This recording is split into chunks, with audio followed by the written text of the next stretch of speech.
Di mana tayo? Iya, Di. Aina tayo. Where is tayo? Kamai tayo.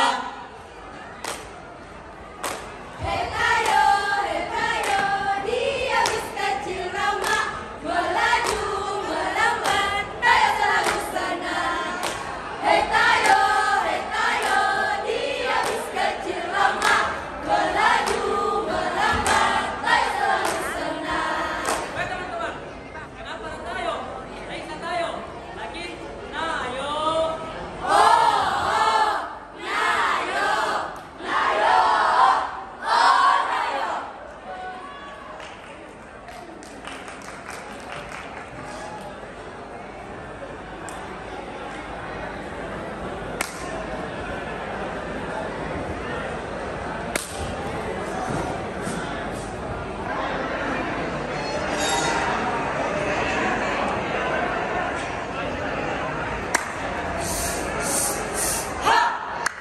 لا تدخلوا الجنة حتى تؤمنوا ولا تؤمنوا حتى تحبوا. Maukah aku tunjukkan kepada kalian sesuatu yang ketika kalian melakukannya, Maka kalian akan saling cinta mencintai dan saling sayang menyayangi. yaitu keluarkanlah salam di antara kalian. Assalamualaikum warahmatullahi wabarakatuh. Hayya nashkuru syukran katsiran lillah alladzi qad aqana nikmatan wa hidayatan hatta nastati'a an najtami'a fi hadzal makanil mubarak.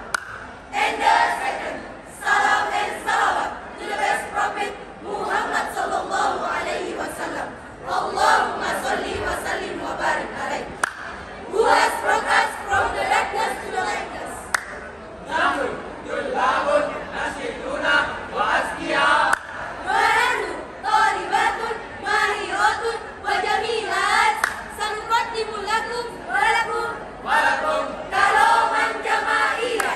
What's كلاما؟ ليس كلاما لكن كلاما جماعيا. كلاما جماعيا. كلاما جماعيا. كلاما جماعيا. تحت العنوان pesantren ramah anak. أيها الحاضرون الكرام, pesantren merupakan lembaga pendidikan Islam terbesar dan tertua di Indonesia. Hingga kini, pondok pesantren tetap eksis, bahkan mampu beradaptasi dengan tantangan zaman. Ia menyelenggarakan layanan pendidikan madrasah dan sekolah umum, pendidikan dinia formal, satuan pendidikan muadalah, mahar ali, pendidikan kesetaraan, bahkan sampai kepada pendidikan Al-Quran. Oi! Pesantren juga merupakan lembaga yang sangat strategis untuk berperan aktif sebagaimana pendidikan yang mengupayakan pencegahan tindak kekerasan pada anak di lingkungan pendidikan. Dimana? Why? kenapa? Sebab umumnya yang menjadi siswa di pesantren atau yang biasa disebut sebagai santri adalah dalam rentang usia anak-anak. Di samping itu, keterlibatan agama dalam perlindungan anak diakui memiliki dampak yang luar biasa demi kepentingan terbaik di anak-anak Indonesia.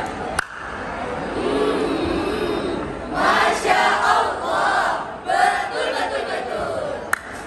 Jamaah, Yeay, oh jamaah, yeay, alhamdulillah. Bersikap ramah terhadap anak atau santri bukanlah hal yang baru bagi pendidikan pesantren. Sejak zaman dahulu, pesantren sudah mengimplementasikannya dalam kehidupan sehari-hari sesuai dengan ajaran agama Islam. Bahkan, proses pengimplementasiannya disesuaikan dengan kultur dan budaya masing-masing pesantren. Yang jelas, tidak keluar dari prinsip dasar pesantren ramah anak. Bagaimana? Cocok, Ji?